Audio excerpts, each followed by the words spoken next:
সুপ্রভাত। তোমরা সবাই কেমন আছো? আশা করি তোমরা সবাই খুব ভালো আছো।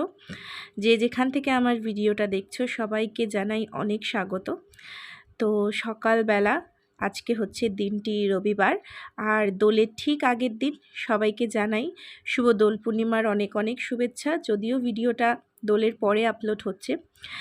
তো এই দেখো, এখন সকালবেলাটা শুরু করেছি হচ্ছে সোজা রান্নাঘর থেকে।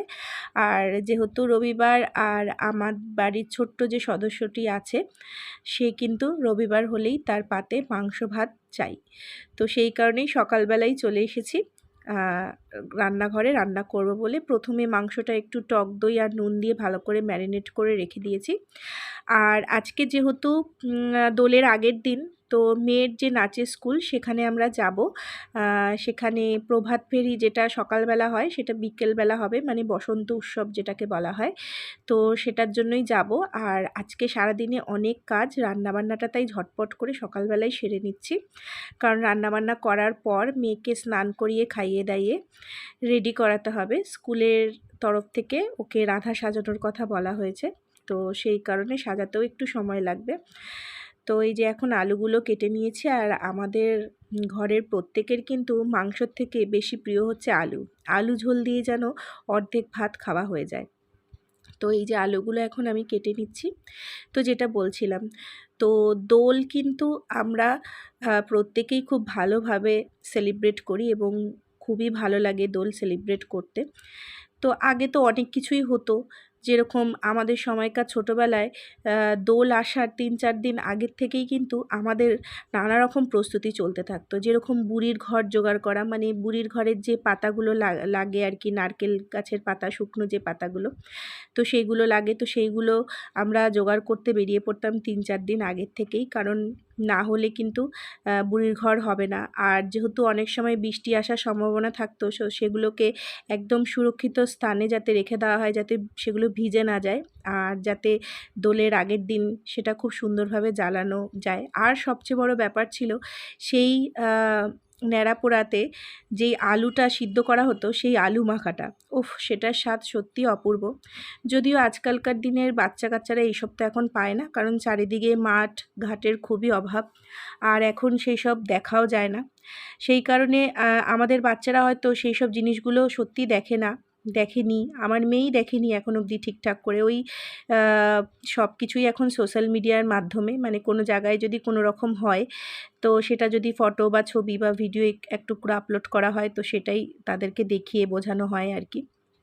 কিন্তু আমি চেষ্টা করি আমাদের যা যা নিয়মগুলো রয়েছে, বা যেই সংস্কৃতিগুলো আমাদের মধ্যে রয়েছে, যেই অনুষ্ঠানগুলো রয়েছে, সেগুলো যাতে সঠিকভাবে আমার সন্তানও ঠিকঠাক করে বুঝতে পারে, জানতে পারে, শিখতে পারে। তো আমরাই যদি হাতে ধরে না শেখাই বা না বোঝাই, তাহলে তো সত্যিই ওরা বুঝতে পারবে না।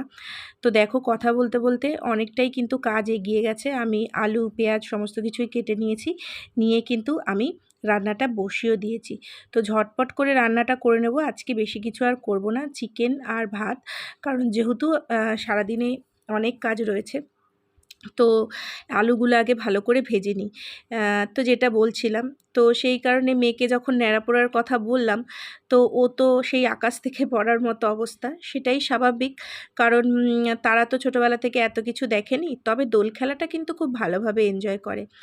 দোল আসার কয়েকদিন আগের থেকেই তার বাবার কাছে সে বায়না করতে থাকে যে রং পিচকারি কিনে দেওয়ার জন্য। আর যত বড় হচ্ছে, মানে যত একটা করে বছর বাড়ছে, ওর বোঝার ক্ষমতাটাও অনেকটা বাড়ছে। তো সেই কারণে এইবারের দোলটা নিয়ে কিন্তু খুব বেশি এক্সাইটেড দেখছি।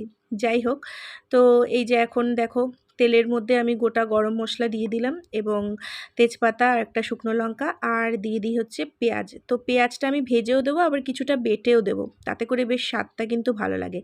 আর দিয়ে দিলাম হচ্ছে টমেটো কুচি। তো টমেটোগুলো আমি একটু বড় করেই কেটেছিলাম, খুব বেশি ছোট করে কাটিনি, যেহেতু টমেটোগুলো মশলার সঙ্গে দিলে একেবারে গলেই যাবে। তো সেই কারণেই একটু টমেটোগুলো বড় বড় করে কেটে দিয়েছি। আর আজকে যে শুধু মেয়ে নাচের স্কুলে গিয়ে আনন্দ মজা করবে তা নয়, নাচের স্কুলের আমারও কিছু বান্ধবীরা রয়েছে, তাদের সঙ্গে কিন্তু আমিও বেশ মজা করব। আর সবাই মিলে একসঙ্গে এক জায়গায় সত্যিই খুব ভালো লাগে। তো প্রত্যেক বছরই এই অনুষ্ঠানটা দোলের দিন সকালে হয়, কিন্তু এই বছর আগের দিন বিকালে করা হয়েছে, যেহেতু দোলের দিন বাড়িতে সবারই প্রচুর কাজ থাকে, পুজো থাকে, পূর্ণিমা যেহেতু থাকে, তো সেই কারণে বিকেলবেলা রাখা হয়েছে আগের দিন। তো এরপর দেখো আমি রেগুলার যা মশলা দিই, একটু হলুদ গুঁড়ো, একটু জিরে গুঁড়ো, ধনে গুঁড়ো, লঙ্কার গুঁড়ো দিয়ে আমি কিন্তু ভালো করে এটাকে মশলাটাকে কষিয়ে নিচ্ছি। আর এরপর দিয়ে দিলাম একটু কাশ্মীরি লঙ্কার গুঁড়ো। তো রঙটা যদি একটু ভালো লাগে দেখতে, তো খেতেও নাকি সবার বেশ ভালো লাগে। তো আমার ঘরের সদস্যরা কিন্তু তাই বলে। ঝালটা আমি কমই দিই যেহেতু মেয়ে খাবে, তো কালারটা আনার জন্য আমি কিন্তু কাশ্মীরি রেড চিলি পাউডার দিলাম। আর ওই যে আগের থেকে ম্যারিনেট করে রেখেছিলাম মাংসটা টক দই আর নুন দিয়ে, তো সেটা দিয়ে দিলাম। এখানে কিন্তু আলাদা করে আমি নুন দিচ্ছি না, কারণ আলু ভাজার সময়ও দিয়েছিলাম, আর ওই তেলেই যেহেতু মাংসটা রান্না করছি, আর আগের থেকেই মাংসটা যখন আমি ম্যারিনেট করেছি তখনও নুন দেওয়া ছিল, তো সেই কারণে কিন্তু আমি আর আলাদা করে নুন দিলাম না। অবশ্যই সেটা আমি পরে দেখে নেব যে নুন একটু লাগবে কিনা। তো এখন আলুগুলো দিয়ে দিয়েছি। আর কথা বলতে বলতে দেখো আমার রান্নাটাও কমপ্লিট হয়ে গেছে। তো যাই এবার মেয়েটাকে খেতে দিই, দিয়ে রেডি হয়ে বেরোনোর পালা, কারণ অনেকটাই সময় লাগবে ওকে রেডি করতে। তো যাই, আর তোমাদেরকেও নিয়ে যাই, চলো দেখতে পাবে। তো দেখো এই যে আমরা এখন বেরিয়ে পড়েছি, ঘড়িতে ঠিক বাজে 4:30। তো এই যে আমরা বেরিয়ে পড়েছি, এখন রাস্তা দিয়ে যাচ্ছি। আর আজকে এই যে এখানে উপনয়ন হচ্ছে একটা ছোট্ট মানুষের। যাই হোক, এই যে মা মেয়ে দেখো, আর আমার পাশে দেখো আমার রাধারানী বসে আছে। তো এই যে চলে এসেছি। তো এটা হচ্ছে ওর আন্টির বাড়ি, মানে যে মিস ওকে শেখায় তার বাড়ির সামনে থেকেই এই প্রভাত ফেরিটা শুরু হবে। তো এই যে দেখতে পাচ্ছ কৃষ্ণ, রাধা, সব গোপীরা সব চলে এসেছে। তো এই যে এখন সবাই ছবি তোলায় ব্যস্ত। আর এই যে দেখো আমার বান্ধবীরা সব এখানে দাঁড়িয়ে আছে। তো এই যে আমিও দেখো একটা হলুদ কালারের শাড়ি পরে চলে এসেছি। তো যাই হোক, খুব মজা হবে, আনন্দ হবে, দেখতে থাকো, আশা করি তোমাদের ভালো লাগবে।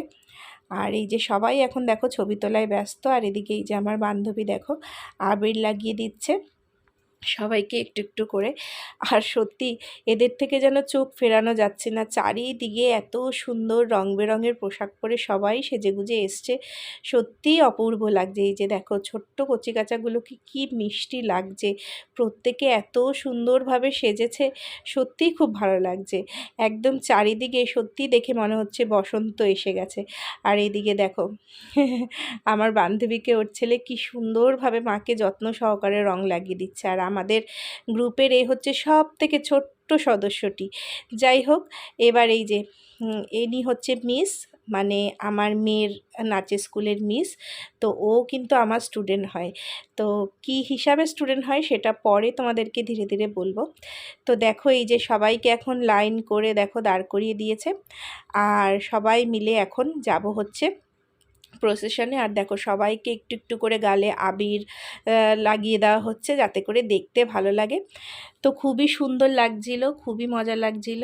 আর এই যে আমরাও কিন্তু এখন শুরু করে দিয়েছি হাঁটা। সবাই দেখো গানের সঙ্গে সঙ্গে নাচতে নাচতে এগিয়ে যাচ্ছে। তো গানটা শোনাতে পারলে হয়তো ভালো হতো, কিন্তু যেহেতু জানোই যে কপিরাইট চলে আসবে, সেই কারণে গানটা আর দিতে পারলাম না। তো যাই হোক, আমরা কিন্তু প্রত্যেক বছর এরকম সুন্দরভাবে দোলটাকে সেলিব্রেট করি।